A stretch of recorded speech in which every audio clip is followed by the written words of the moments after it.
Hi, I'm Mark Wein, and welcome to my lesson on thick lines for blues guitar.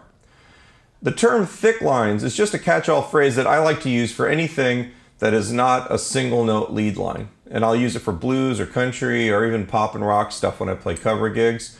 The idea is that sometimes playing a single note line just isn't really big or thick enough texturally, and I want to go someplace else with the idea. So I'll play things that are harmonized in thirds and in sixths, in octaves, all kinds of stuff. I'll use oblique bends like a country guitar player, and all of these things tend to help me create something that's a little bit more interesting to my ears.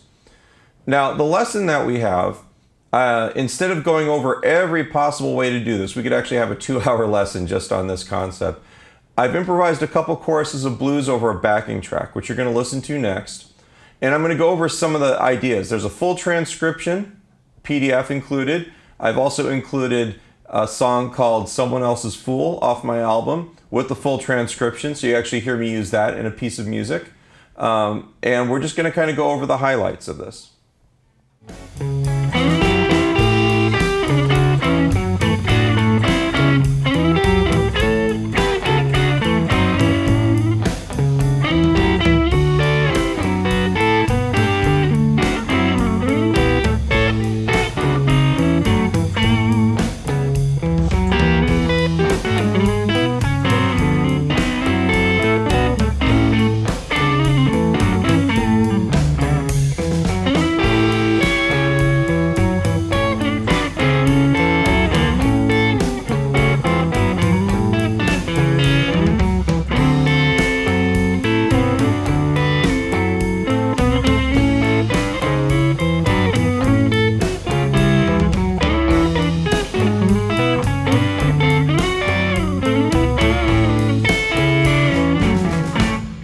First thing to address is what exactly are we playing scale-wise or harmony-wise to get these sounds. And since we're playing over dominant 7th chords, we're going to be using a Mixolydian mode or Mixolydian scale, which is the same as a major scale, but instead of the major 7th, we're going to lower the 7th, and that gives us the dominant 7th chord. Now in the download, we actually have thirds written out for you, going up and down the fretboard on all the string pairs, also sixths. I'm going to go through the first set on the first string, and you'll see that they're color-coded. The notes that are surrounded by a green circle, those are the roots. This note right here, that's the A. We're over an A7 chord. The red ones get played together, the blue ones get played together, and so on. All right, and you can do it on the next set of strings.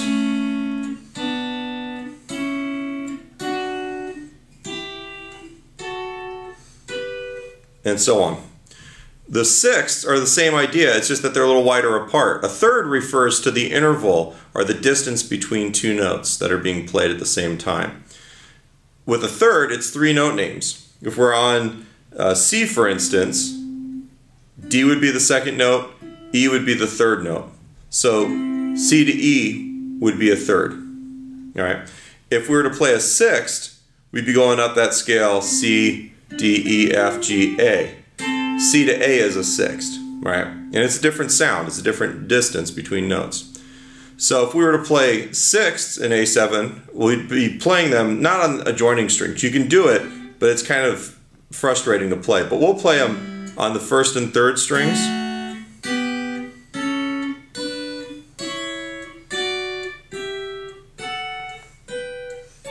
Once again, the notes that have a green circle around them, that's your root. That tells you what key you're in. And you can move this around to fit any of the chords as long as you know your fretboard. Now, the PDF has all the string sets, and I'm not going to take 5 minutes worth of lesson time to go through all these, but that's the basic idea for most of these licks. All right, so here are a few highlights out of the solo.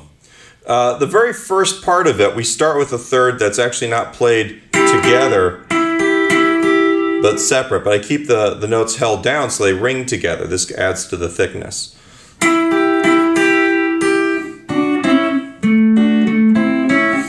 This idea off of the A chord right here, this where I do a lot of this where I'm playing the 7th, fret on the second and third strings and on the fourth string, that's basically a D triad. That actually creates like this suspension, this little bit of tension that we resolve to. And it's always important to remember that even if you're playing notes like this as opposed to the single note lines we've been doing, you still want to be building phrases that make sense in terms of question and answer.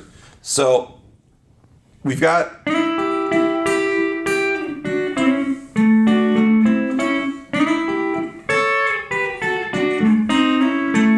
all of those are thirds harmonized on the first two strings. Then we've got our D triad.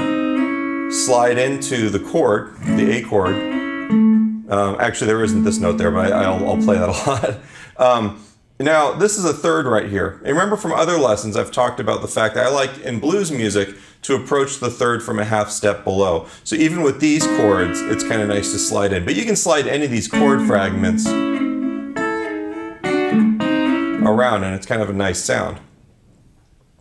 Over the 4 chord, over the D, we're actually moving triads, 3-note chords. This is a D major chord. That's the third, the fifth, and the root. Right there, we go down a half step, and then we resolve or end here with that little pattern. And that gives us the 7th, the 11th, and the 9th. They're all colorful notes. I wouldn't want to sit here too long, though, over the D chord. You know, it definitely wants to go someplace else. So we do that. Right? This D9 chord, you've heard this a million times on slow blues tunes like Stormy Monday. It's a great chord embellishment. We're going to use the parts on the second and third strings from that. You could also, if you wanted to, play all 3 strings.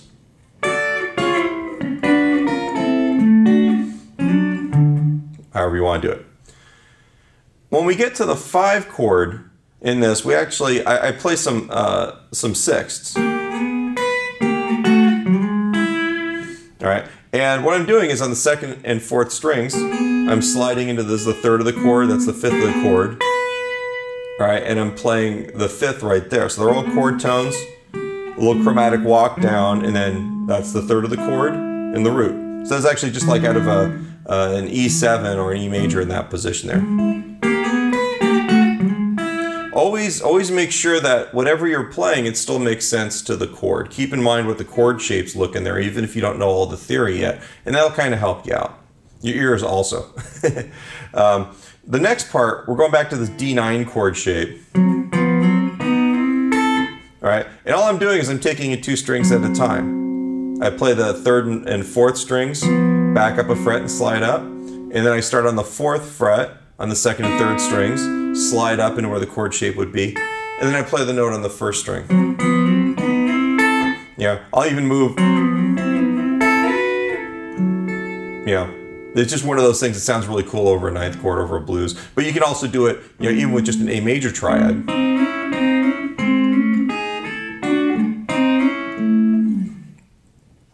The lick over the last 2 bars of the first chorus here is actually, it's almost like an organ lick that I've stolen from a Stevie Ray Vaughan solo. I think he does something like this in Cold Shot. But you're going to play the root of the chord on the first string, and then on the third string, you're basically playing notes out of the A blues scale. And since you're holding that root down, they all kind of ring together, and it's a real nice sound. I love that. I use it a lot. I'll couple it with some of these thirds. The second chorus, we're going to use a full-on 7th chord here. This is just an A7 chord. Right, just like if we were playing an open D7 chord down here at this end. Right, that's a 6th. This is actually like a B minor triad, but it kind of works in this context. And then into the A chord right here. Almost sounds kind of Steve Croppery. The next bit here, more 6ths. And this actually is pretty similar to what we did up here on the 4 chord.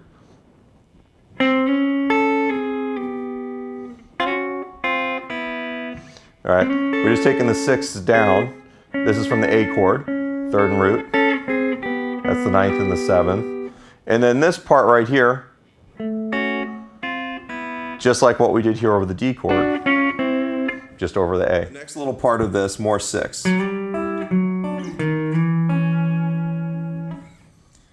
Over the D chord, you know, we're still kind of using this D9 chord shape for a lot. I like the sound of it in this context. All right, and I'm just sliding it up. And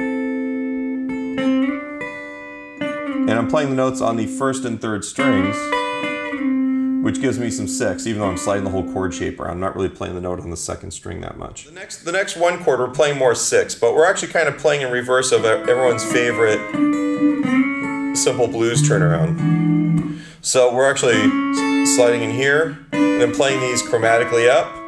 If you think about it, that's where your seventh chord was, the A7. Back down. All right, and then playing the sixths on the second and fourth strings. For the 5 chord, kind of similar to what we did earlier. We're just kind of expanding and playing on some different strings. Kind of rephrasing it a little bit over the 4, but coming up here. And then the last part, I'm playing some oblique bends. I'm playing a 6 and I'm bending.